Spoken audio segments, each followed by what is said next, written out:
Good morning मंडळी. आज सकाळी उठली मी लवकर. आज माझा सोमवारचा उपवास होता. जेव्हा मी उठली तेव्हा वातावरण काहीसं असं होतं. अगोदर मी सोफ्याचे कव्हरं वगैरे झटकून घेतले. त्यानंतर झाडू मारला, लादी पुसली. लादी पुसून अंघोळ करून आली. त्यानंतर मग मी किचनवरचा हा रॅक खाली केला.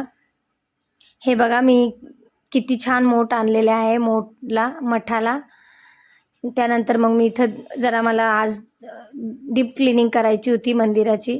देव स्वच्छ करायला घेतले मी. देव घासून धुवून पूजा वगैरे करून घेतली. त्यानंतर दारात रांगोळी काढली. रांगोळीला हळद कुंकू वाहिलं. देवाच्या पाया वगैरे पडून मग मी गेली मंदिरात. मयंकाने मी देवाला जल चढवायला. शिवमंदिर आहे आमच्या घराजवळच तिथंच. त्यानंतर मंदिरातून आल्यावर मी ठेवली चहा वगैरे पिऊन चहा वगैरे पिऊन मग मी लागली स्वयंपाकाच्या तयारीला. आज भाजी मला काय बनवू हेच सुचत नव्हतं. त्यामुळे मी चपात्या, चाय आणि पराठा आहोंना बनवून दिला. त्यानंतर दुपारी आमच्या इथं असं पावसाचं मोसम झालं. कसा वाटला मिनी ब्लॉग मला कमेंट करून नक्की सांगा.